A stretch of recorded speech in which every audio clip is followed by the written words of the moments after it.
preciosos, queridos, quem está feliz de estar aqui nessa manhã, quem está contente? Dois grandes motivos de gratidão e alegria nessa manhã. Primeiro, mais importante, nossa filiação com o Pai. Somos filhos de Deus. Tem coisa melhor do que isso nessa terra? Não vale. Tem título melhor? Não importa se é pedreiro, professor, doutor. Não importa se é casado, se é solteiro, tem um filho, tem três filhos. Você dizer que você é filho de Deus é a melhor título, a melhor expressão que a gente pode ter, não é isso? Esse é o primeiro motivo de grande alegria. O segundo, somos uma família. Somos irmãos. Eu queria começar pedindo que você olhasse para o seu lado aí e dissesse alguma coisa sobre esse pai que a gente tem. Dissesse para o seu irmão alguma coisa sobre esse pai e depois dissesse da sua alegria de ser irmão dele. Diga alguma coisa sobre esse pai. Como é que você vê esse pai? O que ele é para você? O que ele é para você? Fala bem desse pai aí para seu irmão. Diga uma virtude desse pai.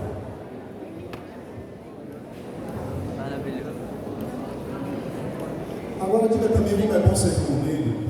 Por que é importante você ter essa irmã que está do seu lado aí? Por que é importante?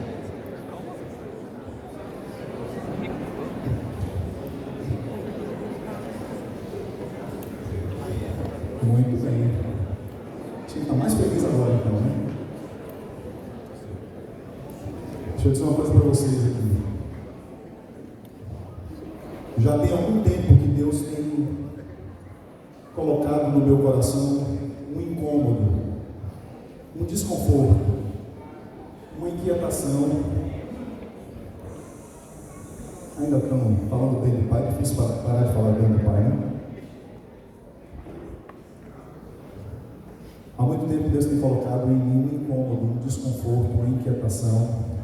Primeiro comigo mesmo, com as minhas dificuldades e limitações nisso que nós vamos falar aqui, mas também daqueles que estão perto de mim, minha família, os amigos, discípulos, os jovens, convivo muito com os jovens, vejo que essa é uma dificuldade também muito grande entre eles hoje.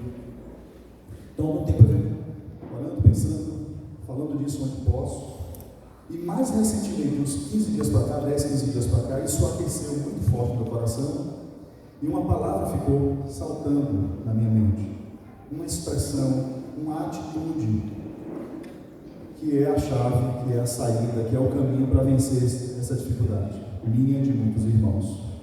Eu não vou falar essa palavra agora ainda não. E para minha grata surpresa, quando estávamos reunidos nessa semana, lá em casa, os companheiros presbíteros do bloco, estávamos orando pelo bloco e planejando o bloco, quem iria presidir, quem iria compartilhar.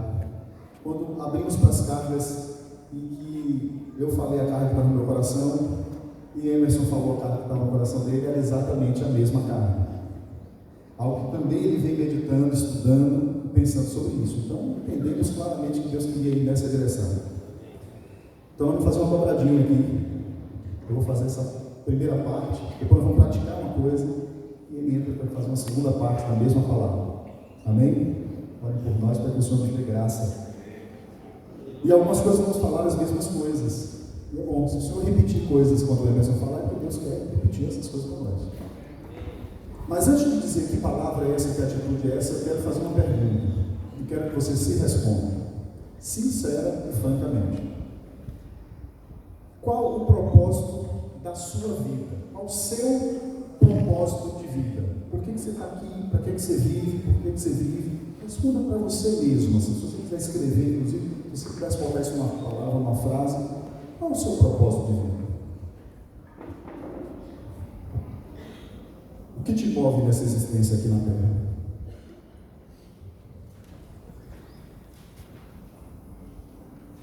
Ou se eu perguntasse de outro jeito, qual o seu alvo de vida? Seu alvo primeiro de vida? Qual é?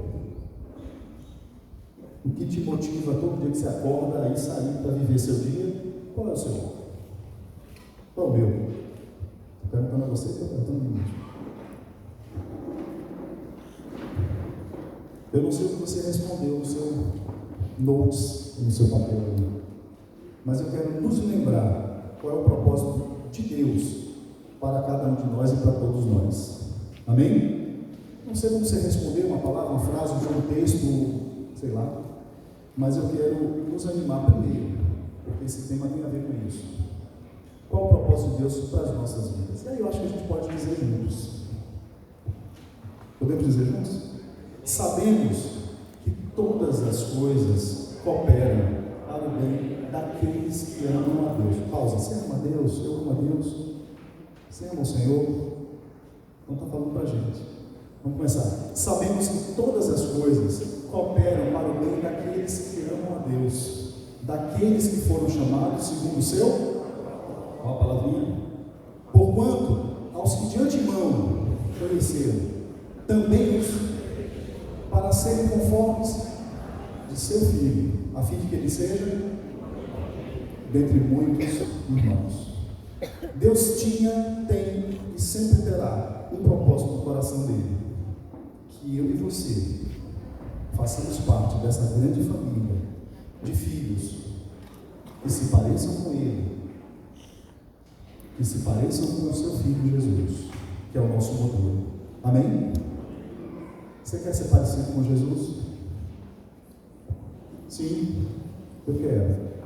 Esse é seu alvo? Todo dia que você acorda, né? Você pensa assim, eu gostaria de parecer mais com Jesus hoje. E Lazinho, você acorda e pensa assim, meu propósito de vida hoje, ao sair para trabalhar, é viver esse propósito. Ser família e levar outros a fazerem parte dessa família. Sermos semelhantes a Jesus. E nós vamos falar de uma atitude que coopera em sermos semelhantes a Jesus. E a palavra é contemplação. Contemplar ao Senhor. Isso está no meu coração, está no coração de Emerson, do presbitério, da gente compartilhar hoje sobre contemplar ao Senhor. Antes eu quero perguntar, quando você ouve essa palavra contemplar ou contemplação, o que te vem à mente? Pode ser que eu esteja falando de uma coisa e quem está ouvindo está entendendo outra, ou pensando em outra.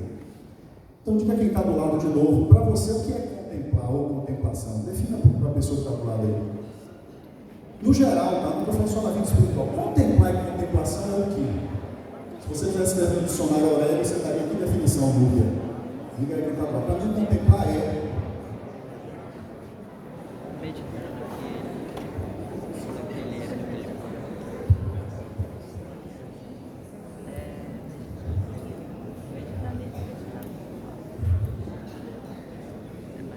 é isso aí e mais um pouquinho. É tudo isso aí. Eu vi umas respostas aí. E mais um pouquinho. O dicionário diz assim: contemplar é fixar o olhar em alguém, em algo ou até em si mesmo, com encantamento, com admiração, observar atentamente, analisar. Compa, eu acho que você perguntou com esse tema assim, ele fala de olhar, né? Os olhos. Está no dicionário do Google, mas você pode fixar o olhar em alguém, algo ou si mesmo com encantamento. É diferente de olhar. Contemplar é olhar com encantamento e admiração. E aí, diante dessa definição, que tem isso com o propósito de ser semelhante a Jesus, como é que essa atitude de contemplar ao Senhor coopera com esse propósito de ser semelhante a Jesus? Por que contemplar? Por que contemplar me leva a ser semelhante? Por que contemplar coopera com o propósito? Quem vai responder isso é Paulo, em 2 Coríntios, capítulo 3, 18. Esse é o texto base para mim e para Emerson, portanto eu gostaria que vocês abrissem, preciosos. Vou repetir, 2 Coríntios 3, 18. Esse é o texto base de por que essa atitude de contemplar o Senhor, de praticar a contemplação, vai cooperar com eu ser semelhante a Jesus, cooperar com esse propósito, a gente ser uma família de filhos semelhantes a Ele. Acharam?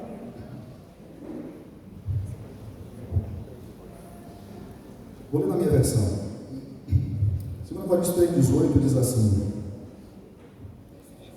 e todos nós, com o rosto desvendado, contemplando como por espelho a glória do Senhor, somos transformados de glória em glória, na sua própria imagem, como pelo Espírito o Senhor. Vou repetir. Todos nós, com o rosto desvendado, contemplando como por espelho a glória do Senhor, somos transformados de glória em glória na sua própria imagem, como pelo Espírito. Deus colocou uma coisa em nós, espiritual até, divino, que faz com que nós, seres humanos, ao contemplarmos algo belo, nos fascinamos, nos encantamos. A gente gosta de ver o belo, seja o belo na natureza, seja o belo numa arte, seja o belo uns nos outros. Nós gostamos de ver o belo. Deus colocou isso. Contemplar a beleza produz fascinação. Isso é a melhor forma de transformar uma pessoa. Contemplar a beleza nos faz ficar encantados, admirados, fascinados. Isso é a melhor forma de transformar uma pessoa. Deus botou esse recurso na gente. A gente usa mal. Aí eu nos pergunto, tem alguém mais belo para a gente contemplar do que o Senhor? Tem? A beleza maior do que a beleza que contemplamos em Jesus, e aqui eu não estou falando de beleza física, formosura humana, que inclusive diz que ele não tinha muita formosura, do ponto de vista físico. Não é bonitão assim igual ele. A pessoa está mais simples, assim, nas suas feições. Narigão de judeu. E falar mal de judeu, não, pessoa é judeu, vai que. Ele não tinha beleza física, eu estou falando disso, você sabe o que eu estou falando. A beleza de Deus, a beleza de Cristo. Quando olhamos para Ele, quando conseguimos contemplar ao Senhor, de verdade, com o coração, você falou, olhar com o coração. Você fala para o seu filho isso. Ficamos fascinados pelo Senhor. Sabe qual é o efeito que isso causa no nosso coração? Quando a gente consegue contemplar. Uau! Só vem um cântico. Uau! Esse é o Senhor.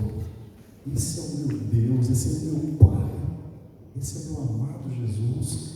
Uau!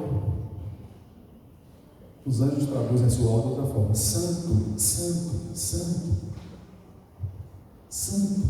Não conseguem, eles ficam só no refrão. Vem, Caleb. Os anjos são igual a gente aqui, às vezes, no cântico, a gente fica no mesmo cântico, né? Porque o Senhor está falando: Santo, Santo, Santo. A gente faz: uau, meu Deus, que maravilha! Isso é encantamento, isso é admiração. E quando estamos assim contemplando o Senhor, sabe o que acontece, Dani lá? O Espírito Santo vai transformando o nosso interior e o nosso caráter para que sejamos como Ele é. Um negócio meio diferente, né? Como assim? O feio contempla o belo e vai ficando bonito, né? Marcos Moraes tem a parábola, ele intitula de a parábola do homem feio. Marcos Moraes diz assim: é como se um cara feio, não vou indicar ninguém aqui como exemplo, posso falar de mim, um cara feio, bota uma foto de um artista bonito, também não vou indicar ninguém. E começa todo dia, o cara feio fica olhando para esse homem bonito, essa foto, todo dia. E todo dia que ele fica olhando para aquele homem bonito, de repente a orelha dele vai mudando, ela engorda, vai ficando o tamanho da orelha do artista, do homem bonito. E o nariz que era grande, vai ficando pequeno, e o queijo vai ficando bonito. E o sorriso que era amarelo vai ficando branco. E com o passar dos dias do tempo, ele olha, eu estou igual a Marcos. Conta essa história, ele se intitulou de a parábola do homem feio. É como se isso acontecesse, só que não fisicamente, claro. Mas na medida que contemplamos a beleza do Senhor, o Espírito Santo faz o que a gente não pode fazer, mas sim, Ele vai transformando a gente para ser belo como Ele é. Porque Ele habita em nós. Então essa beleza dele vai aparecendo em nós. A gente vai vendo nossa feiura, o que tem de diferente, e a beleza de Cristo vai aparecer. Paulo foi transformado ao contemplar a glória do Senhor. Ele fala disso. E esse princípio de que os homens se tornam aquilo que contemplam é fundamental na experiência humana, e os homens usam mal isso. Por isso que os comerciais, propagandas, a mídia, o marketing, usa muito homens e mulheres bonitas usando roupas ou produtos e vende. Sabe o que vende? Porque um cara como eu, que é feio, está olhando aqui, diz: se eu botar essa camisa, você como ele é. Se eu usar esse perfume, se eu calçar esse sapato. Fazem isso com coisa de esporte. O cara é um sedentário, barrigudo, mas ele vê que o cara atlético está com aquele tênis e diz: aquele tênis vai me fazer perder a barriga. Aí ele compra o tênis. Consegue nem sair da cadeira da televisão assistindo Netflix para a porta da casa. Chega no elevador, já cansou. Está apertado. Porque os homens usam essa estratégia das pessoas contemplarem, ficarem fascinadas e acharem e quererem imitar. Como contemplar? Como contemplar? Eu quero abrir aqui para poder acompanhar meu time aqui. Como contemplar? Tá bom, eu já entendi que o propósito de Deus é que a gente seja uma família de filhos semelhantes a Jesus. Já entendi que meu alvo de vida deve ser parecer com Ele. E está descendo para o meu coração de que se eu contemplá-lo, quanto mais eu contemplá-lo, mais o Espírito Santo vai fazer essa transformação que eu não consigo fazer por um esforço próprio. Está ficando claro para vocês? Isso aí faz sentido para vocês? O texto diz isso, a gente deu esse exemplo. Como contemplar? Deus tem falado de 6 práticas que a gente pode utilizar para contemplar o Senhor. Eu não vou falar de 6, vou falar de 2 só. Um encontro recente com o Jota, pude falar das 6. Hoje vou falar de 2. Eu quero deixar as 2 para a Emerson falar depois que a gente praticar uma coisa aqui, tá bom? Como contemplar o Senhor? Como? Diga quem está do lado. Na prática, como é que você contempla o Senhor? Como é que você pode contemplar? Onde você pode contemplar o Senhor? De novo, estou provocando de propósito, eu quero reflexão. Como é que você contempla o Senhor?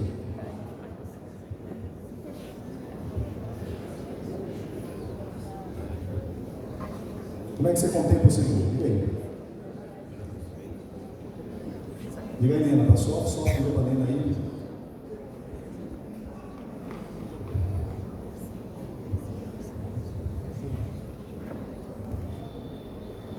Tudo isso e mais um pouco.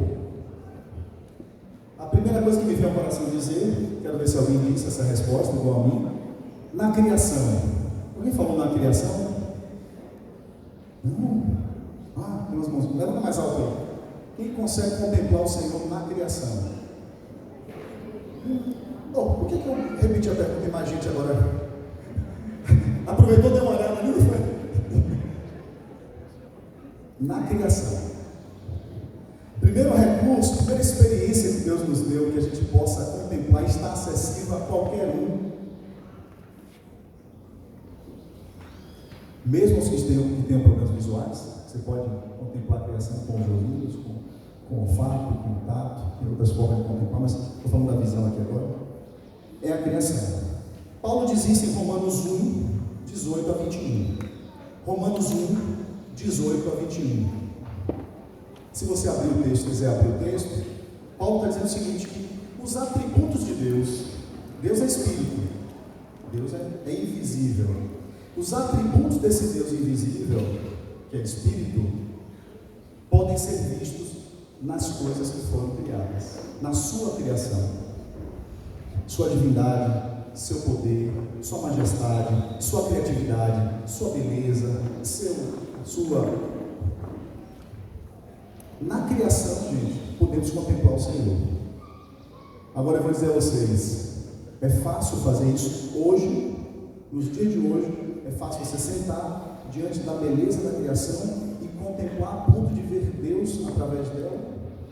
É fácil? Não sei para você, para mim é difícil. Sabe por quê? A gente está muito agitado hoje, muito inquieto, muito distraído. Vive numa cidade muito prédio, muito carro, muita buzina, muita... E olha que não tem mar, viu, de obra aqui. Imagina Brasília, nada contra Brasília. Ou São Paulo, imagina aquela Avenida Paulista, 6 horas da tarde, 2 horas de engarrafamento, procura um céu para ver, não acha. É difícil contemplar hoje na criação. Precisamos, ó Pedro, estar conscientes disso e fazer movimentos disso. Às vezes a gente está num lugar assim, pena que aqui tenha, que bom que tem telhado, mas pena que tenha telhado. Você tem um pedacinho de criação ali, ó. E às vezes a gente fala para o telhado, quando você poderia também usar a criação ao redor, quando você estivesse orando e adorando para contemplar o Senhor. O que é que você vê na criação? Quando você contempla a criação, diga um atributo de Deus que você vê. Pode dizer algo mesmo. Grandiosidade, eu sinto isso. Quando eu olho para o céu, eu não vejo frutos. Mas quem criou? Maior. Soberania, o controle, as nuvens vêm, o sol nasce, o sol se põe, soberania, o controle sobre tudo.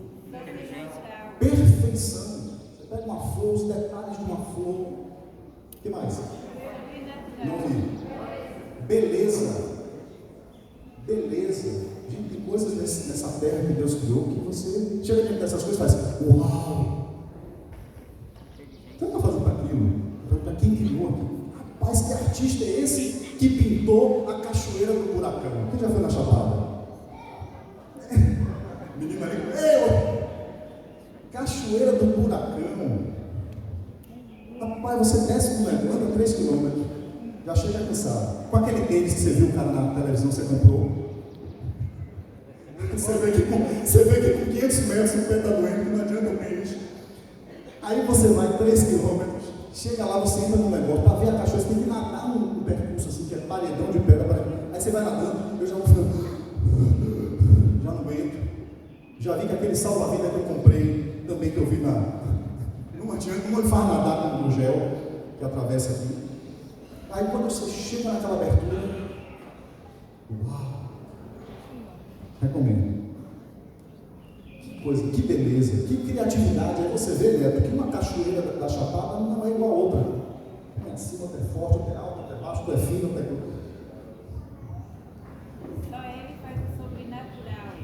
Só ele faz o sobrenatural. Uma história rápida aqui, estou dentro do meu tempo ainda. Minha mãe estava viajando uma vez. Minha mãe, tentando me lembrar se ela já era batizada. Já era batizada, ela veio uma experiência de batismo, mas não tinha muita relação com Deus, tá? Hoje ela tem 86 anos. Ela estava viajando uma vez de excursão de carro, de ônibus, daqui até o sul no Brasil. Ali negócio, você viaja dias e dias de estrada, eu preocupado aqui orando. Um dia minha mãe me liga, chorando. Filho. O que é que você pensa logo? É um acidente. Depois, para aumentar, estou vendo Deus. Então já está naquele momento que você vai ver naquela luzinha. Eu já estava para dar extremoção ali no telefone. Filho, estou vendo Deus. Calma, mãe, está vendo Deus aonde? Aqui nas cataratas do Iguaçu. Minha mãe, que não era convertida, olhou para a criação e viu o Criador. E se encantou. E fez uau. Contemplou. Contemplar não é uma prática só que o cristão possa ter. O Espírito. Qualquer um pode contemplar. Agora, para ser transformado assim nesse Jesus, tem que ter o Espírito Santo. Ela pode achar que a gente sai dali igual. Então, você contempla o Espírito Santo e transforma, é outra história. Davi, Salmo 19, de 1 a 7. O que é o Salmo 19, de 1 a 7? Se não a tremenda contemplação. É Davi nos ensinando a contemplar. Em muitos salmos, esse é o queridinho da gente, né? Mas em muitos salmos, esse diz assim: os céus e o firmamento. E um dia, meu filho sabe qual, não sei não. E aí vai. Davi sentou, ele não estava dentro do santuário nessa hora do templo. Ele não estava no quarto dele. Quase que arrisco dizer que ele estava no máximo na varanda do palácio lá. E ele estava olhando aquilo e vendo que os céus proclamam a glória de Deus. Olha só, na criação glorificando a Deus, se encantando, admirado com a criação. E quantos salmos não são assim? É Davi abrindo os olhos e contemplando. Amados, precisamos resgatar a contemplação da criação de Deus. Amém? É um recurso acessível a qualquer um contemplar a criação, nos encantar e o Espírito Santo nos transformar para parecer com esse artista. Amém? Enquanto contemplamos sua obra perfeita, ele pega essa obra imperfeita e vai fazendo as correções e os ajustes. Mas era só Davi? Será que no Novo Testamento, nosso amado Jesus, que a gente vai contemplar daqui a pouco muito, botar os olhos nele com Emerson, nosso amado Jesus, o tempo todo ele estava contemplando, é ou não é? Jesus contemplava e levava os outros a contemplar a criação, sim ou não? Diga um exemplo então. Respondeu, tem que dar a fonte bibliográfica. Olhai os lírios do campo. Ele manda olhar os lírios e contemplar para ver o cuidado de Deus nos lírios, logo na nossa vida. O que mais? Olhai as aves do céu. Eu tenho procurado fazer isso. Eu tenho uma varandinha com uma rede simples, estava deitado, eu fico ali, é meu momento que eu contemplo, que eu medito, e sempre vem um passarinho. Essa semana eu estava com minha filha, não está aqui porque está participando de uma atividade hoje, uma prova, vamos dizer assim, uma avaliação, e ela deitou do meu lado, ansiosa com essa avaliação, eu orando por ela, enquanto eu estava ali, um passarinho. Ela disse: filha, olha ali o passarinho. E falei para ela o texto. Levei ela a contemplar e ela viu o cuidado de Deus. Um passarinho, como vai cuidar dela? Precisamos resgatar a contemplação. Eu preciso resgatar a contemplação. Amém? Amém. Mas já estou terminando essa parte da criação para falar da adoração nos próximos minutos. Eu tive algumas experiências dessa de contemplação. Eu e Mônica gostamos de viajar aqui, Bahia, no Brasil, quando pode, viaja para fora. Eu tive muitas experiências em lugares belíssimos que Deus criou, o Vado. Eu cheguei em alguns lugares com cachoeiras extraordinárias e vi as pessoas simplesmente faziam isso diante da criação. Viravam de costas para a criação e batiam a selfie e iam embora. Aí chegaram em um ponto belíssimo, viravam de costas, nada para a selfie, tá? Pum, e ia embora. Não ficava um minuto diante daquele espetáculo que estava ali. E eu me exercitei para chegar nesses lugares e parar e ficar contemplando. O que é que eu vejo de Deus aqui? O que é que Deus quer me falar aqui? Gente, não foram uma nem duas, foram muitas vezes eu me peguei chorando e adorando a Deus. Naquele lugar turístico, cheio de turista, e eu começava a ninguém não entender nada. Eu ia achar que eu estava adorando a mãe natureza. Sei lá, né? Chorando e adorando, e ficava um tempo ali, sentava com um monte, eu via aquele pôr do sol ali, bora contemplar outro lugar. E tive uma experiência muito interessante no ano passado, que eu estava para encontrar alguns casais discípulos e conversar com eles sobre filhos. Eu vim orando, meditando, sabe que você fica ali, não tem uma clareza, uma direção do que Deus quer falar com aqueles irmãos, você está postando, mas esperando, quero que Deus traga algo. E aí eu sento na varanda da casa da minha sogra, em Marajuba, vendo o mar, e enquanto eu estava ali, orando, pedindo ao Senhor que falasse o que eu deveria falar, Deus me fez contemplar e me deu uma metáfora completa do que eu deveria dizer àqueles casais. Você lembra disso, Luiz? Você estava lá. Deus me deu uma metáfora e eu só fazia Senhor, meu Deus, é isso mesmo. E eu pude compartilhar com eles essa metáfora, fruto de uma contemplação. Amém? Vamos praticar? Vamos nos exercitar? Vamos nos animar nessa contemplação. Você vai no lugar, você abre a janela, pode ver o mar, contemple. Não olhe com tudo fechado, abre, contemple. Veja o que Deus quer te falar através da criação. Estão comigo? Sim? O que Deus te falou até agora? O que você pode sair daqui desafiado a praticar? Fica quem está do lado. O que você, diante disso aqui, da contemplação da criação, sai desafiado a praticar?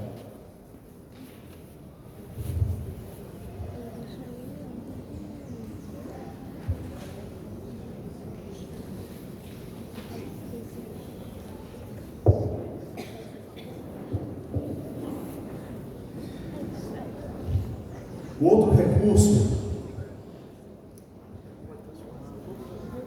outro recurso e experiência que podemos ter de contemplação é na adoração. Quem aqui acertou essa resposta? A adoração, ó, louvor e adoração. Interessante, não muitos falaram de criação, mas menos ainda pessoas falaram de contemplar o céu na adoração. Curioso isso aí, não ter sido lembrado. Porque essa é uma das práticas que mais coopera com a gente conseguir contemplar o Senhor, como estávamos fazendo aqui. E que depois daqui nós vamos cantar um cântico e praticar também. Deixa eu dizer uma coisa para vocês. Nós fomos feitos para adorar. Ponto. Nós fomos feitos para adorar. Ted Tripp diz isso no seu livro, Pastoreando o Coração das Crianças. As crianças foram feitas para adorar nós.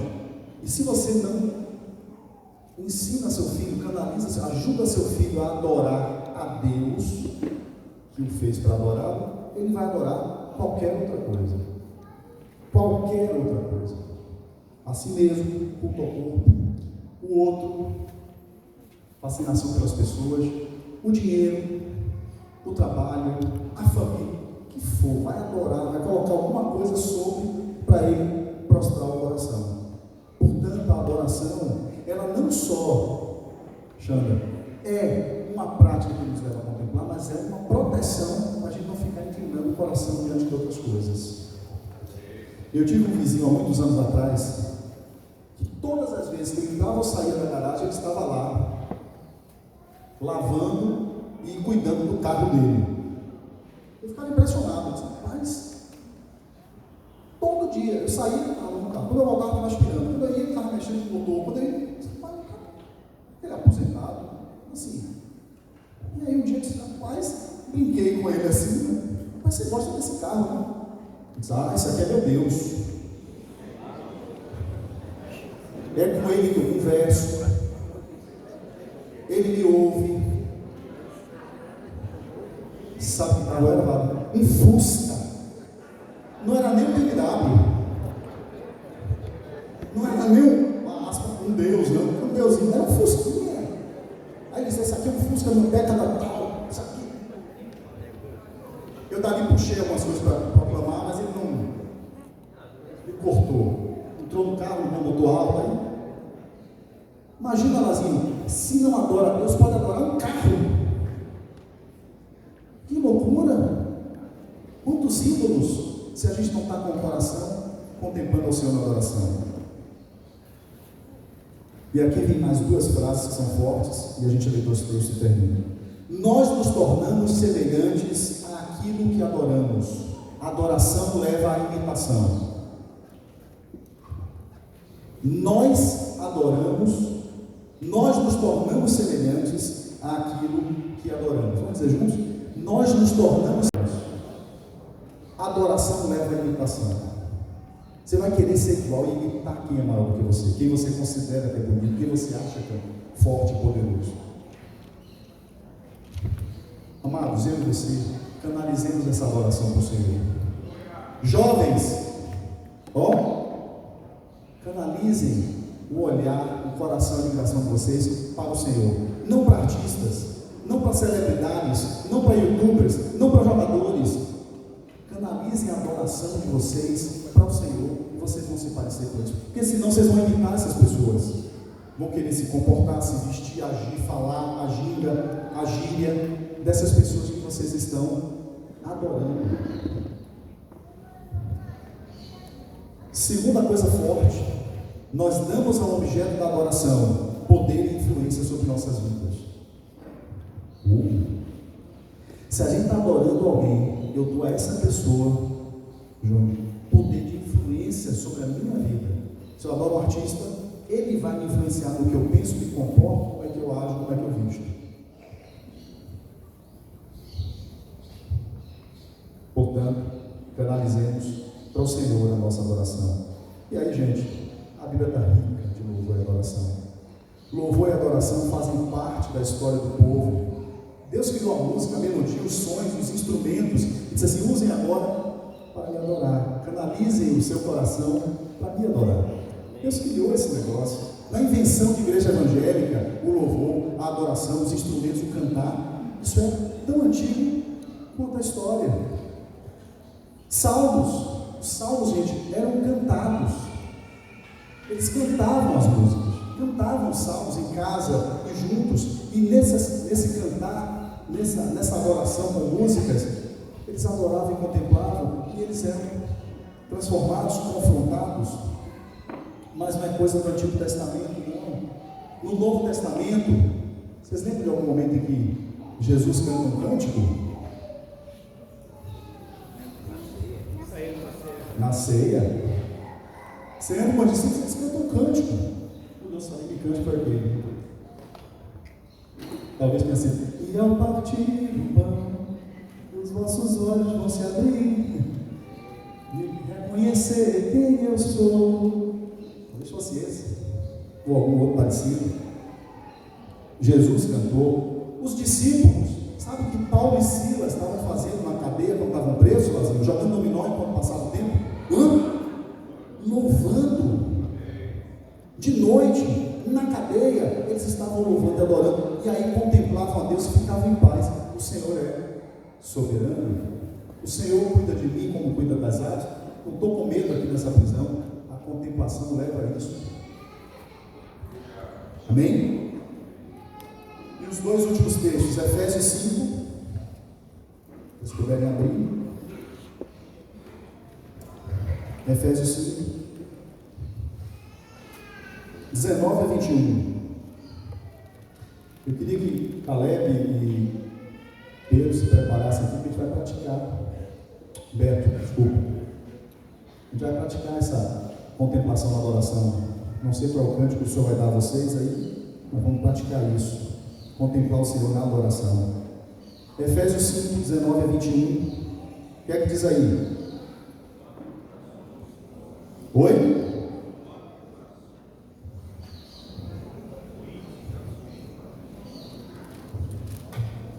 Efésios 5, 19 a 21 diz assim: falando entre vós com salmos, entoando e louvando de coração o Senhor com hinos e cânticos espirituais. Ele segue, dando sempre graça por tudo a Deus e Pai, em nome do nosso Senhor Jesus Cristo, sujeitando-os ao dobro do temor de Cristo. Olha que interessante, ele não fala louvar a Deus, ele fala louvando entre vós, falando entre vós. Interessante isso. Significa que eles cantavam também uns para os outros, para se animarem naquelas verdades. Gente, precisamos louvar de todo o coração, precisamos falar entre nós com o cântico, cantar uns para os outros verdades do Senhor. Pensa um cântico que você gosta aí. Pensa um pedacinho que você gosta do cântico. Pensou? Cante para quem está do lado aí agora. Diga aí quem está do lado. Diga assim: ele exaltado. Diga assim: terra e céu. Vai, está afinado no meio, vai. Cante aí. Cante aí. A único. Diga aí. E ao partir do pão. E o último texto. Colossenses 3, 16. E aí apareceram as vozes afinadas aí, né? Colossenses 3, 16. Aqui comigo. Aqui comigo, preciosos. Colossenses 3, 16 diz assim: habite ricamente em vós a palavra de Cristo, e aconselhai-vos mutuamente em toda a sabedoria. A gente usa muito essa parte do texto, mas depois vem louvando a Deus com salmos e hinos e cânticos espirituais, com gratidão em vosso coração. Prática do povo de Israel, prática da igreja primitiva, nossa prática, contemplar na adoração. Gente, e aqui eu fecho dizendo o seguinte, ó: a gente tem dificuldade de contemplar na criação, não tem? Eu tenho, você tem? Tem. E na adoração também. Eu perguntei aos jovens do Oásis na sexta-feira: que recurso você usa para te ajudar a adorar mesmo, entrar na adoração e não ficar disperso? Eu não sei você, gente, mas você consegue adorar de olho aberto, as pessoas se movimentando e gente saindo? Rapaz, é uma capacidade de concentração muito grande conseguir louvar e adorar de olho aberto, mas ok, não estamos dizendo que tem que louvar de olho fechado. Mas algumas práticas ajudam muito que o nosso coração ele esteja na adoração. Que práticas você usa quando você está louvando e adorando para ajudar a sua mente e seu coração a ir na direção certa da adoração? O que é que você faz? Diga aí. Orar a letra, muito bom. Alguém lá no Oásis disse assim: eu fico lendo a letra atento e meditando o que a letra está dizendo. Isso é bom, inclina a mente e o coração para o que você está dizendo para Deus. O que mais você faz? O que você faz para te ajudar a não dispersar, a conseguir contemplar e adorar? Fechar os olhos, orar a letra, o que mais? Orar em línguas. Eu muitas vezes estou louvando e começo a louvar em línguas, sabe? Começo a orar e aí estou orando em línguas, estou meio que orando, louvando em línguas. Paulo diz que louvava em línguas, cantava em línguas, que não deixou de ouvir. O que mais você faz? Quando você está caminhando e louvando, você ora, aí você está conjugando, contemplando a criação e a adoração, não demais. Gente, praticar o que a letra está dizendo. Se a letra está dizendo, quero levantar as minhas mãos, eu faço isso, eu levanto a mão. Quantos cânticos aqui hoje, galera, falaram de prostrar os joelhos? Enquanto a artrose dá, não tem ainda. Talvez com 70 eu já não consigo fazer esse movimento, faça só assim. Tinha um, hoje já está no chão, já consegue, esse porte físico, ele está dentro no chão e levanta bem. Prostra o joelho, bate palma, a música para nos saltar, salte. Bote o corpo e a alma para participar da adoração. Não fica só lendo a letra, não. Envolva todo o ser, corpo, alma e espírito no louvor e na adoração. Isso vai te ajudar a contemplar. Me ajuda os irmãos. Amém? Acho que é suficiente. Vamos praticar? Quem está com vontade de contemplar o Senhor na adoração? Levantemos nossas mãos. Feche os olhos se quiser, levanta as mãos, bata a palma, se ajoelhe, se prostre. Mas contemple o Senhor. Ele é belo. Eu fico nervoso. Eu acho que eu não pareço, né? Mas eu fico. Eu acabei de ir no banheiro, né? Vai chegando a hora. Irmãos, vou procurar ser objetivo, sem ser muito rápido. Esse tema a gente não precisa concluir hoje. Aliás, contemplar ao Senhor é algo que a gente... eterno, contemplar o eterno é uma prática eterna. Então, a gente só vai ter uma porçãozinha, como disse Vara. E quando...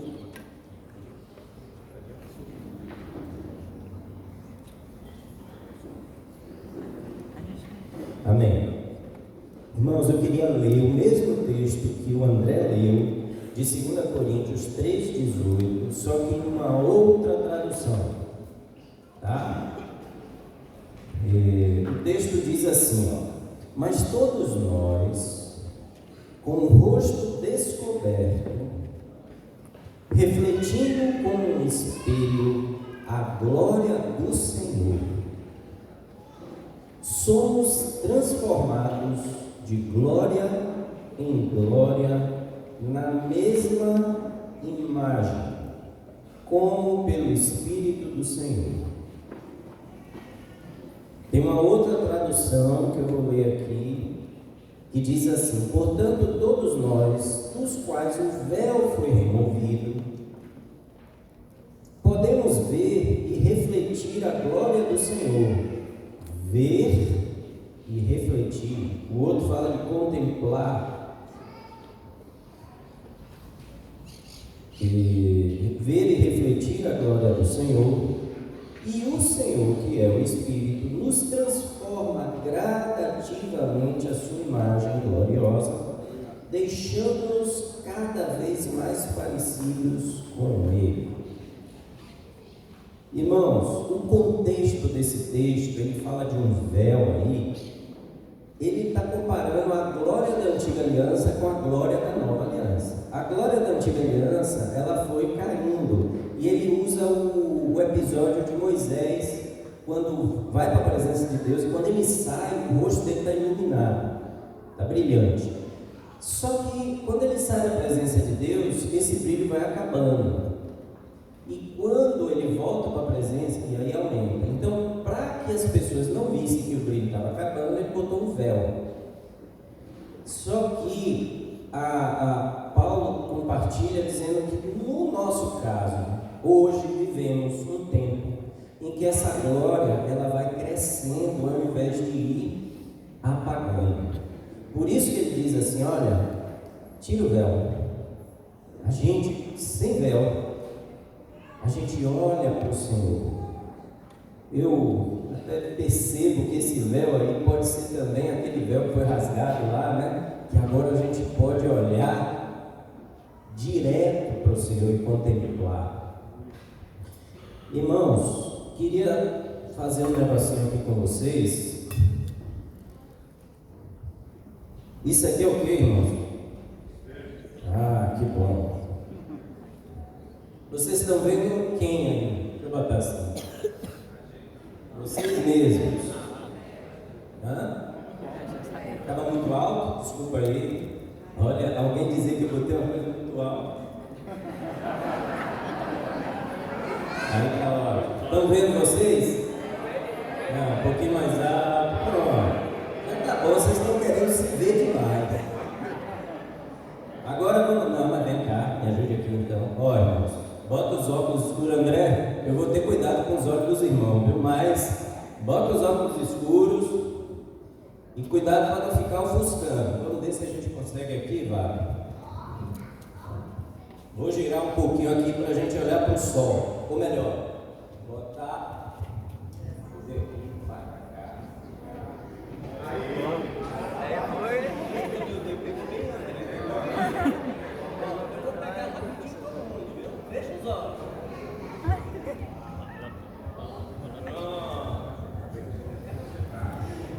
Irmãos, vocês estão vendo? Agora vamos ler o texto. Contemplai-o e sereis iluminados. E olharam para ele e foram. Quando a gente botou o espelho aqui para o sol refletiu sua luz e iluminou vocês. Quando nós somos como um espelho, quando nós olhamos para o sol da justiça, para Jesus, nós somos iluminados e os nossos olhos, os nossos rostos não sofrerão vexame. Nós refletimos a glória do Senhor. Sabe a lua ela não tem luz própria, é igual a gente. Mas quando a gente de noite olha para a lua, parece que ela tem, né? Mas ela está como um espelho. A lua, ela na verdade está só refletindo, só não, né? Ela está refletindo a luz do sol. No período de lua nova, quando ela não está refletindo a luz do sol, a gente diz que não tem lua, porque ela está ali. Você acredite, ela está ali, só que não dá para ver, porque ela não reflete. Agora eu vou ler alguns textos aqui com base nisso, tá? Contemplai e sereis iluminados, e o vosso rosto jamais sofrerá vexame. Desculpe, gente. Isso aqui eu vou passar para vocês, tá? Isso aí é Salmo 34:5. Mateus 6, de 22 a 23. São os olhos a lâmpada do corpo. Se os seus olhos forem bons, todo o teu corpo será luminoso. Se, porém, os seus olhos forem maus, todo o teu corpo estará em trevas. Portanto, caso a luz que te há sejam trevas, quão grandes trevas serão. Reparem que nós vamos refletir aquilo para o qual nós olhamos, nós apontamos. Quando a gente apontou o espelho para vocês se viram. Quando a gente apontou para o sol, vocês viram o sol. Então veja que nós somos esse espelho. Mas todos nós, com o rosto descoberto, refletindo como um espelho a glória do Senhor, somos transformados de glória em glória na mesma imagem como pelo Espírito do Senhor. Jesus disse: vós sois a luz do mundo. Vós sois a luz do mundo. Não se esconde uma candeia, não se coloca uma candeia debaixo da cama, nem se coloca uma luminária é o contrário, né? Não se esconde uma cidade edificada sobre o monte e nem se coloca uma lâmpada embaixo da cama, mas um velador, e assim ilumina todos. Irmãos, nós vamos iluminar o mundo à medida que nós olharmos para o Senhor. O mundo, ele não se impacta com nossas qualidades, com nossas benfeitorias. Ele se impacta com o que nós temos de Jesus, que estamos refletindo. E aí, a gente precisa olhar para Ele, ser iluminado, e olha, esse espelho precisa estar, quanto mais limpinho, mais reflete com nitidez. E aí entra algo que a gente vai precisar aprender. Lembra do jugo? Lembra da cruz? Olhar para Jesus, irmãos, exige sacrifício. Por quê? Vocês lembram também que André falou do homem feio aqui, da parábola do homem feio, né? Irmãos, quando a gente olha para Jesus, a gente também se lembra que nós somos feios. E a gente vê o belo e vê como a gente está diferente. E é aí que entra o andar na luz, o arrependimento, a confissão. Senhoras, rapaz, é constrangedor, é vergonhoso. Mas lembra que a cruz, Jesus que foi perfeito, passou vergonha por amor a nós? A gente vai passar vergonha também, sabe? Você olha assim, puxa, eu fui orgulhoso aqui, falei uma coisa que não devia, eu vou confessar para meus irmãos logo, né? Mas aí quando você olha aquele grupo caseiro cheio, você olha assim, puxa, o que é que vão pensar de mim? Mas olha, irmãos, quando a gente faz isso, a gente está colocando o nosso velho homem na cruz. A gente está tomando o jugo de Jesus, porque é assim que a gente aprende a ser manso e humilde como Ele. É andando como Ele andou. Mas olha, irmãos, teve um escultor muito habilidoso, e perguntaram a ele: pai, como é que você faz essas esculturas tão perfeitas? E a resposta dele foi tão simples, tão simples. Então, se ele fosse esculpir assim, sei lá, um animal, uma onça, qual foi a resposta dele? Rapaz, essa pedra aqui eu vou transformar numa onça. Eu tiro tudo que não é onça. Essa é a resposta dele. O Espírito Santo, ele quer nos transformar à imagem de Cristo. E para isso ele vai ter que tirar tudo que não é Cristo. Tudo que é de Emerson. Tudo que é de Emerson não serve. Tem que vir de Cristo. Tem que parecer com Cristo. Por isso que a gente precisa olhar o tempo todo para Ele. Para que eu reflita Cristo. Não Emerson. Emerson é feio. Vamos fazer um exercício. Olha, irmãos, vamos fazer um exercício assim, de olhar para Jesus nas Escrituras, na palavra dele, e ver como é seu coração, certo? Principalmente sobre a sua mansidão e humildade, que a gente está vindo numa sequência de conversas que falam dessa mansidão e humildade do coração de Jesus, do seu amor por nós. E olha só, Jesus, ele deixou sua glória, e enquanto esteve aqui conosco, na terra, ele glorificou o Pai. Jesus era um espelho do Pai. Olha o que ele diz em João 17, 4 a 5. Isso aqui eu vou passar para vocês depois, tá? Então, prestem mais atenção. Eu te glorifiquei na terra, consumando, isso Jesus está orando e falando com o Pai. Eu te glorifiquei na terra, consumando a obra que me confiaste para fazer. E agora, glorifica, meu Pai, contigo mesmo, com a glória que eu tive junto de ti antes que houvesse mundo.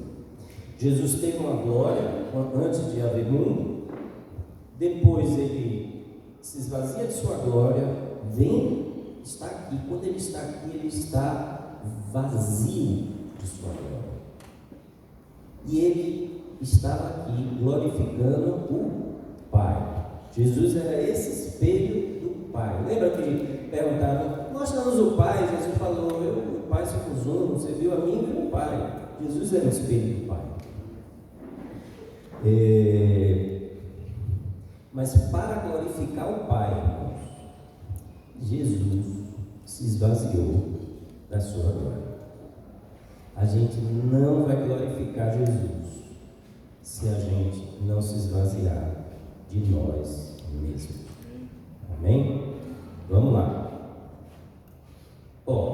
Eu peguei assim, a gente pegou aqui o texto, o livro de Mateus, e a gente vai passar capítulo a capítulo e contemplar a Cristo do que Mateus escreveu sobre ele, tá?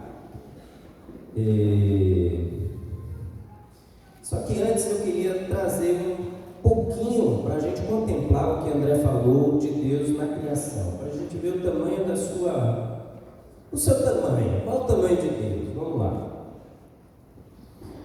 Em Isaías 40, 26, tem um texto muito interessante. Se Deus permitir, Vivaldo, a gente vai conversar sobre astronomia lá no retiro, viu? Não é astrologia não, viu, irmãos? A gente vai conversar sobre os planetas, as estrelas, e vamos estudar baseado nesse texto aqui. Hoje a gente só vai ficar com isso aqui, ó. Levantai ao alto os olhos, versículo 26 de Isaías 40. Levantai ao alto os olhos e vede. Quem criou essas coisas? Foi exatamente o que André falou. Olha, gente, aqui, ó, vamos olhar para o céu. Aquele que faz sair o seu exército de estrelas, todas bem contadas, as quais ele chama pelo nome, por ser ele grande em força e forte em poder, nenhuma só vem a faltar. Irmãos, às vezes a gente de noite aqui em Salvador olha para o céu e vê meia dúzia de estrelas, né? Porque não dá para ver muita, né? Tem a luminosidade da cidade e compete. Mas, irmãos, se você vai para um lugar mais isolado, se for na praia, então, se tiver um apagão, melhor ainda, porque na região, porque você vai ver o exército de estrelas.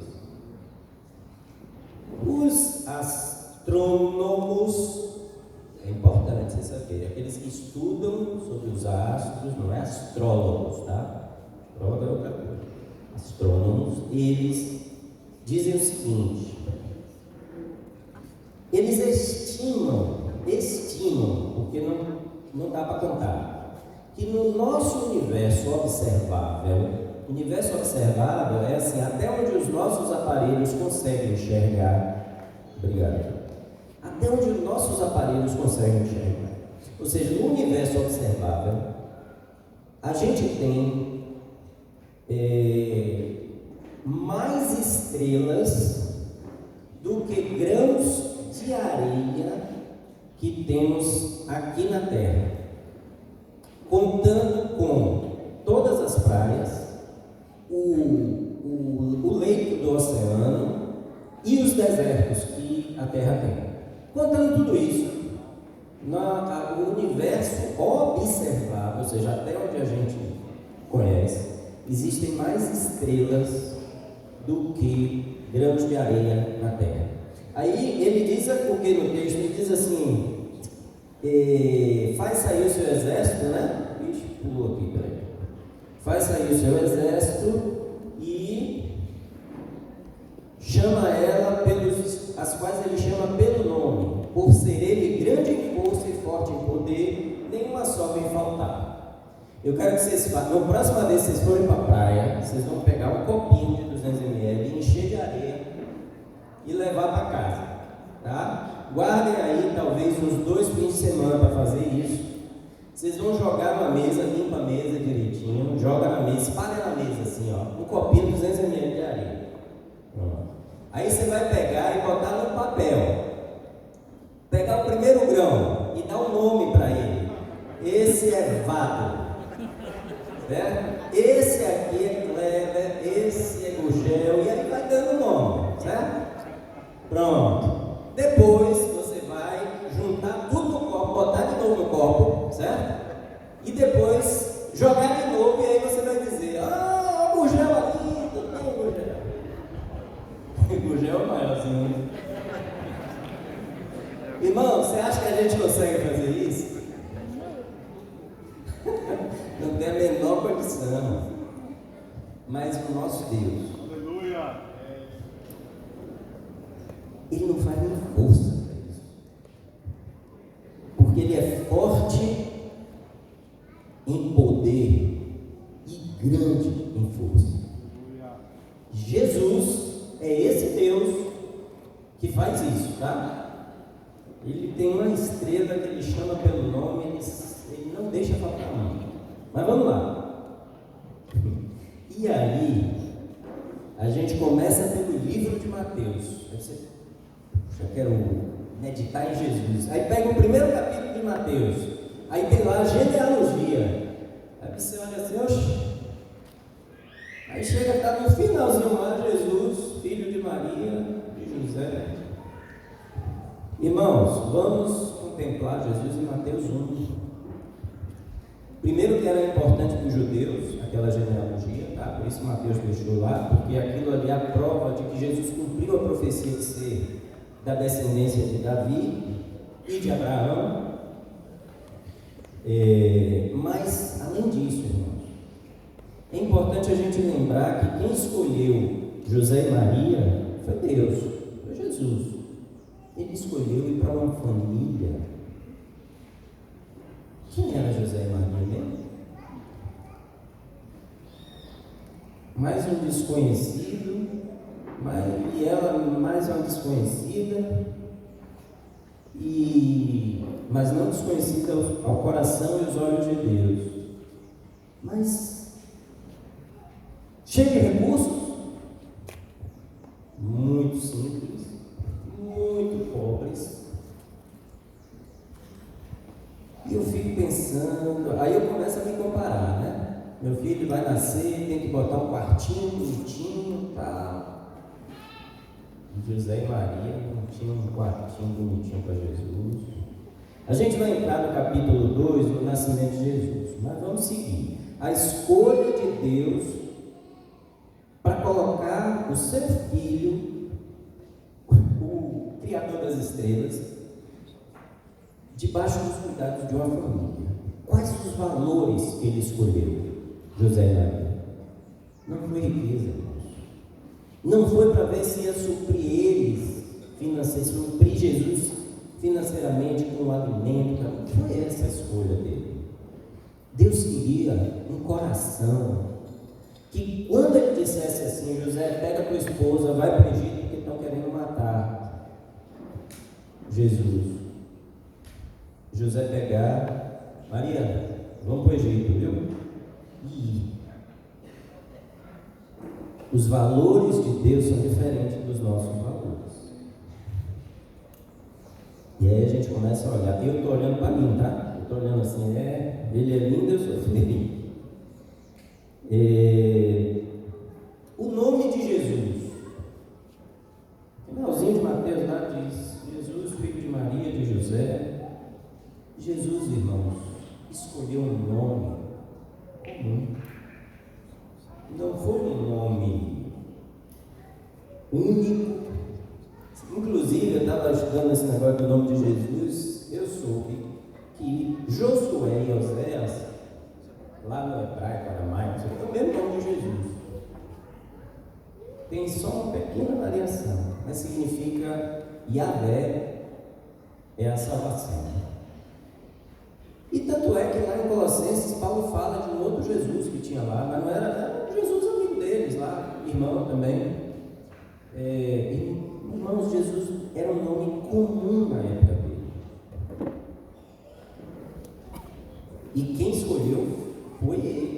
porque foi o anjo que disse para Maria assim: Maria, você vai botar o nome dele de Jesus, porque ele será o Salvador do mundo.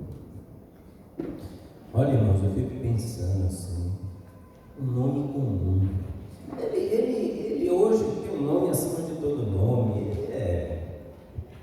mas quando ele escolheu um nome comum, um nome para se identificar conosco, para não fazer nenhuma distinção, nenhuma dificuldade de ter a gente perto dele. Olha as escolhas de Jesus. Vamos para Mateus 2. Nasceu em Belém. Olha a cidade que ele escolheu nascer. Uma cidade que chega ao ponto da profecia dizer assim: Belém, você não é a menor das, porque de ti sairá o guia. Ou seja, era uma cidadezinha. Cidade significante. Nasceu num quarto de hospital, assim, né? Numa maternidade que desculpe os enfermeiros, tá? Era um cavalo, era um animal. Irmãos, qualquer empresa de saúde iria lacrar aquele estábulo pela falta de higiene para o nascimento de uma criança. Nós nascemos em um berço muito mais digno do que o de Jesus. Jesus nasceu num estábulo porque não tinha espaço para ele nas hospedarias, e nasceu e foi colocado num lugar onde o cavalo come, tá? Que é a manjedoura, é o coxo, né? Botou o paninho ali. Eu quero lembrar que essas são as escolhas de Deus. Isso não foi acaso. Deus escolheu e planejou assim. E depois ele vai, já começa sendo perseguido, né? Vocês conhecem a história. O Império Romano já começa chegando, dizendo que não quer um rei dos judeus. Ele é perseguido, tem que já sair fugindo. Irmão, o Criador do universo está fugindo de um rei. Depois ele vai morar em Nazaré. Nazaré era uma cidade tão esplendorosa, estou sendo irônico, tá? Tão incrível que o próprio Natanael, quando ouviu falar que Jesus, que o Messias vinha de Nazaré, ele falou assim: pode vir alguma coisa boa de Nazaré? Assim, o que era Nazaré ali? Eu fiquei pensando numa cidade aqui, ou no interior da Bahia, ou no Brasil, pensei assim, numa cidadezinha aqui. Mas eu fiquei assim, eu não achei essa cidade. Falei assim, rapaz, acho que toda cidade não tem isso não. Então devia ser mais uma cidadezinha, né? Ele chegou a ser notado por ser de Nazaré. Jesus de Nazaré. Mais uma vez, ele junta o nome dele e a profecia se cumpre, né? O Nazareno, olha, chamado Nazareno. Será chamado Nazareno. A profecia era essa. E olha, irmãos, Nazaré. A gente não tem essa noção, né? Que a gente não. Mas pela reação de Natanael, não era um lugar bom, não. E ele vai morar na Galiléia dos Gentios, não foi nem na Judéia. E diz que André leu aqui essa profecia, que onde havia densas trevas, raiou a luz. Jesus não escolheu um lugar bacana, legal. Jesus escolheu um lugar de densas trevas. O nome Galileia dos gentios não é à toa, tá?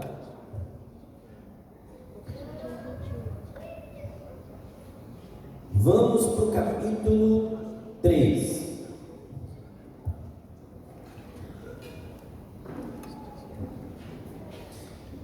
Vamos para o capítulo 3. Aqui tem o batismo de Jesus. Vamos lá. Jesus vai para o batismo de arrependimento. Agora eu queria perguntar para todos vocês: do que é que Jesus precisava se arrepender? De nada. Jesus, perfeito, justo, estava se sujeitando a um batismo de arrependimento. As pessoas, quando iam se batizar, elas iam confessando seus pecados. E isso foi tão forte que o próprio João, ele reagiu. Ele falou: pera, sou eu? O pecador aqui sou eu que preciso ser batizado. E qual a resposta de Jesus? Deixa assim, para que tudo se cumpra. Irmãos, eu fico olhando. Vou te dizer como é que eu faria. Aqui é Emerson. Como é que eu faria? Você vê a diferença de Jesus e Emerson. Eu iria olhar assim: rapaz, olha só, qual a argumentação?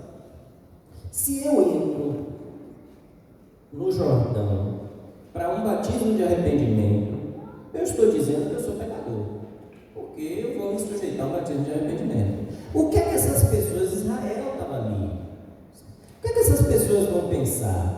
Olha, Emerson é assim.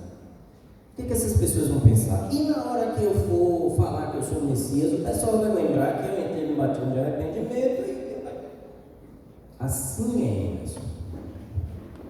Mas olha como é Jesus. Jesus ouve o Pai manda ele se batizar, ele vai se batizar.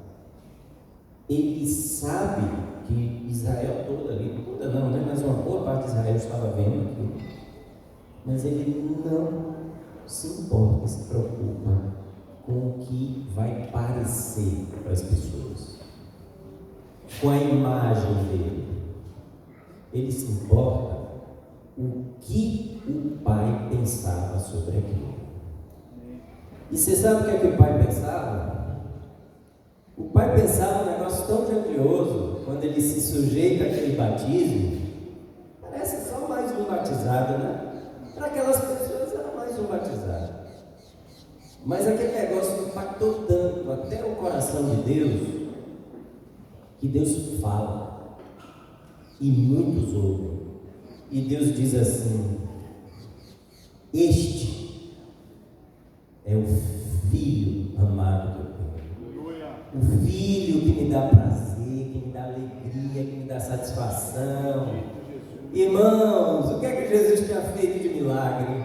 O que é que Jesus tinha pregado? Tinha feito nada para nós, para os homens, mas para o Pai.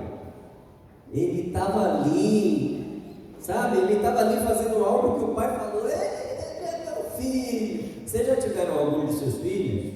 Acho que todo pai, em algum momento, quando vê o filho fazendo uma coisa, fala assim: meu filhão, ganha alguma coisa, sabe? Enfim. Irmãos, foi isso que aconteceu com o Pai. O Pai olhou assim: rapaz, a gente às vezes não tem dimensão, mas é porque o Criador das estrelas estava se sujeitando a um batismo de arrependimento, irmãos. Isso é forte. Para Deus isso é forte.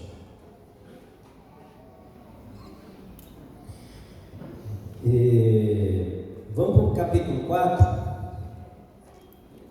Jesus, assim, quando ele sai da água, João vê, né, a pomba.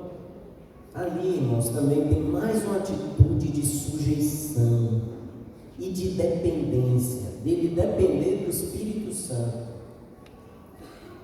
Mais uma vez eu fico olhando e fico meditando e contemplando e vendo como ele é lindo e como eu sou feio, vendo como ele é humilde.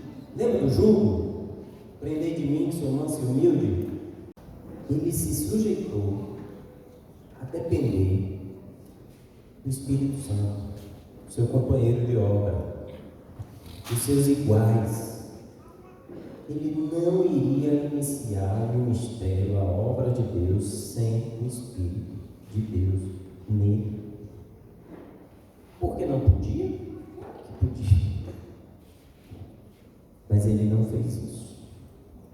Ele se sujeitou ao Espírito. E o Espírito o levou para o deserto. E ele jejuou 40 dias, né? Eu fico perguntando, eu preciso jejuar porque eu tenho um negócio dentro de mim que quer pecar,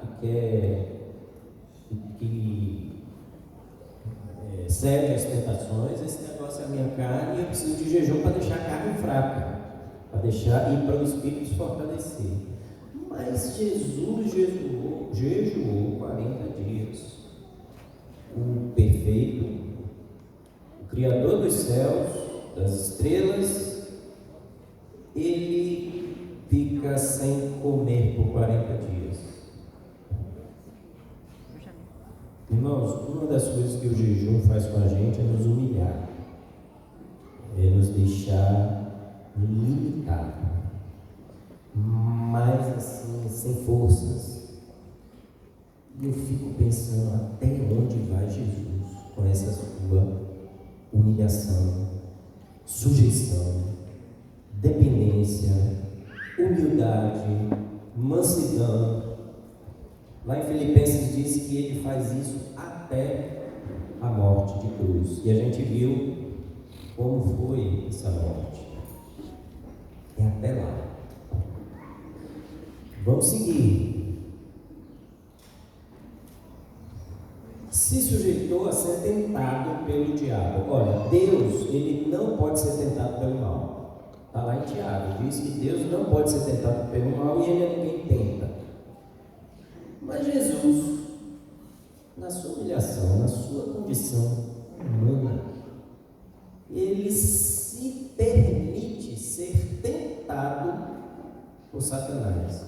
Ter a mesma tentação que Adão e Eva tiveram.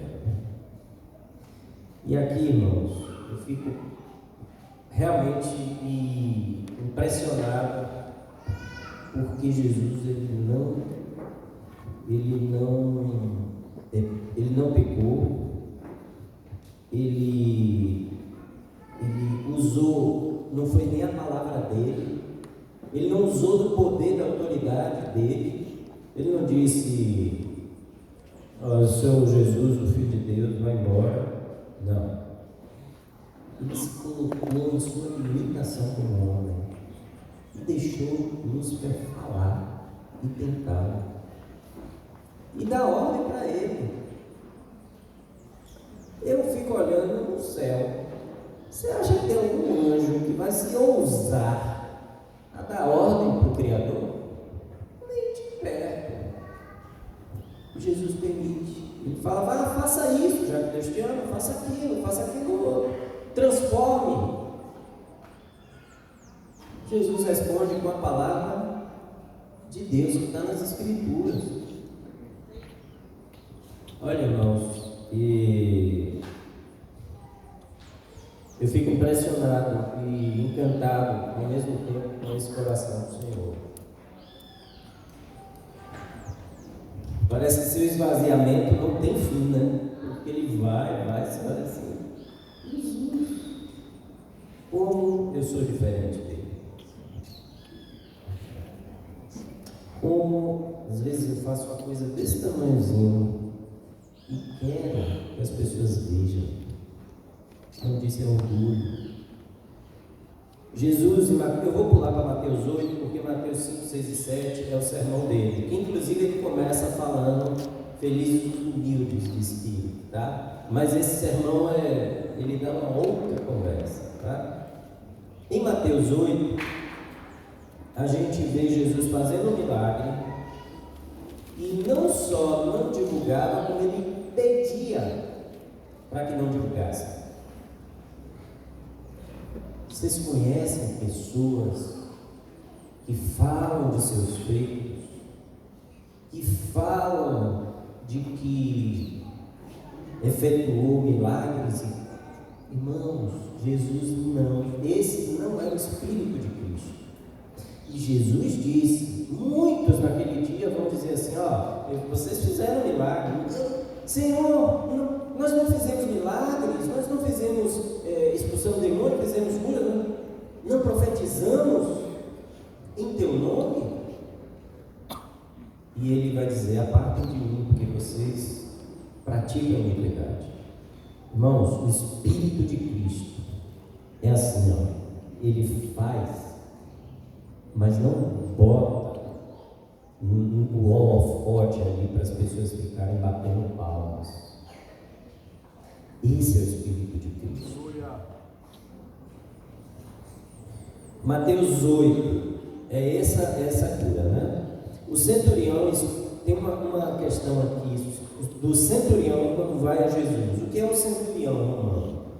Centurião, eu fui pesquisar, esse nome centúria é 100. Então, era um oficial que que chefiava, governava em torno de 100 soldados. Então, ele era o comandante de 100 soldados, centurião. Ou seja, não era um qualquer ali.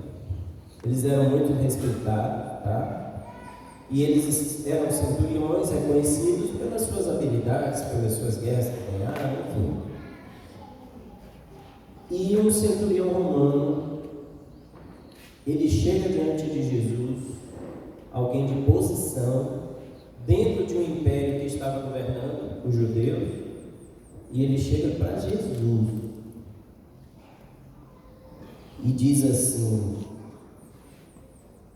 eu não sou digno de que você entre na minha casa.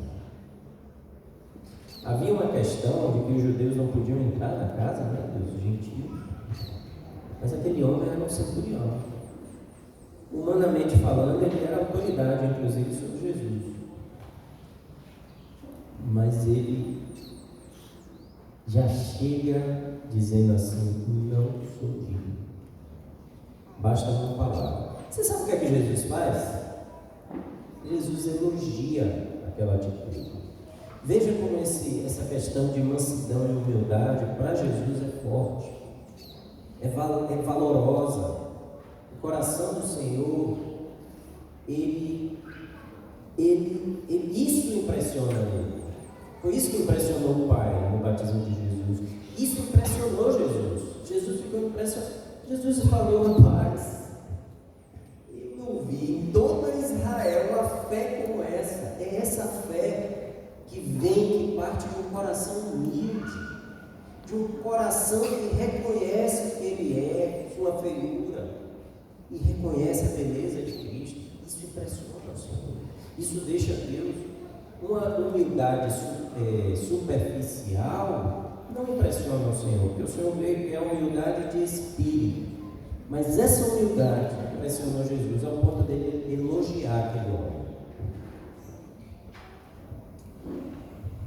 Jesus elogiou, olha mais uma atitude de Jesus. Jesus elogiou um centurião romano que governava sobre Israel. Os romanos eram reconhecidamente inimigos de Israel. Jesus elogia o centurião pelo seu coração de humildade.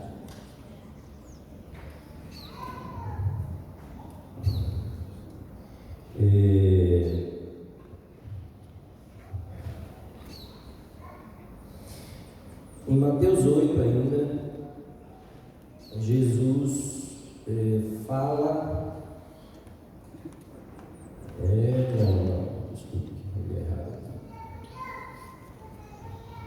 Em Mateus 9, Jesus pede,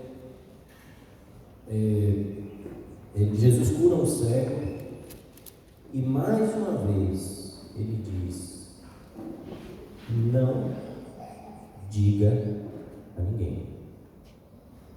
Queria explorar um pouquinho isso aqui, irmãos, porque eu penso que São essas atitudes do Senhor que vão começando a contrastar com a nossa, e vai começando a mostrar que Jesus, ele é humilde, e que se a gente não for humilde, nós não vamos refletir Jesus. Lembra do espelho? Vamos voltar para o espelho.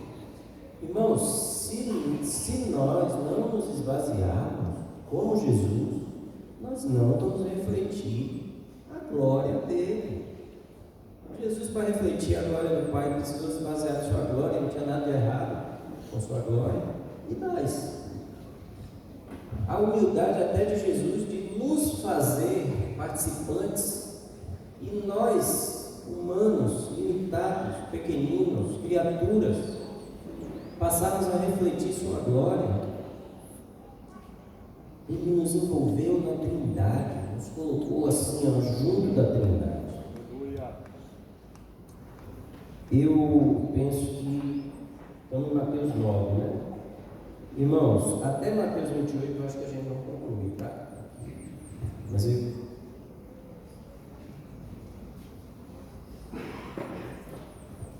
irmãos, eu vou finalizar aqui, tá? Em outro momento, em outra oportunidade, a gente segue. Eu só queria ir lá para a ressurreição, para dizer o seguinte. Concluo com a ressurreição, tá? Jesus, ele foi o único que venceu a morte por sua justiça, por causa de sua justiça. A morte não pôde retê-lo, foi o único. Mas como foi sua ressurreição? Trombetas, fogos de artifício, teve lá uma luz forte, né? Foi de madrugada.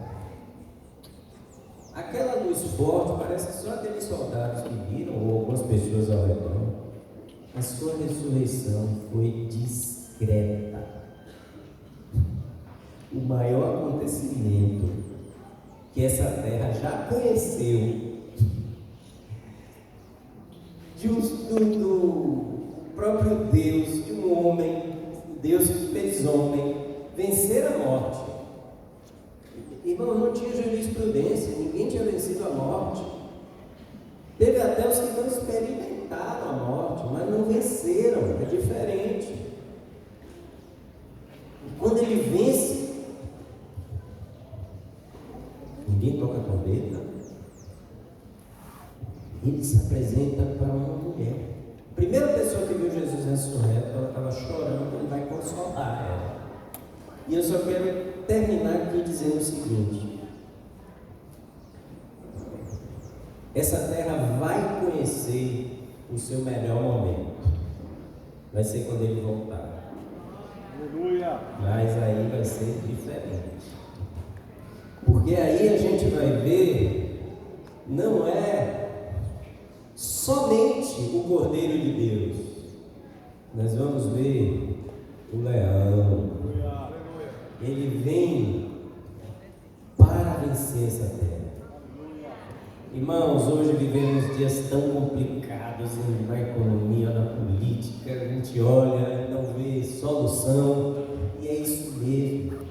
É para que a gente deixe de olhar para essas pessoas, para a solução humana, e a gente olhe para Cristo. Vamos contemplá-lo na sua vida também. Vamos arder nosso coração pela sua volta, porque, irmãos, eu já digo assim, eu acho que a igreja diz assim: Jesus, o Senhor precisa voltar. O Senhor precisa voltar. A gente precisa que o Senhor volte. Irmãos, olha, isso era o que eu queria compartilhar um pouco com vocês. Que a gente desenvolva essa habilidade de olhar para Cristo e contemplá-lo, mas também de nos esvaziar de nós mesmos, para que Ele ressaia. Aí a gente entende o que o João falou, e aí eu finalizo. Que eu diminua e Ele apareça, cresça. Amém? Amém.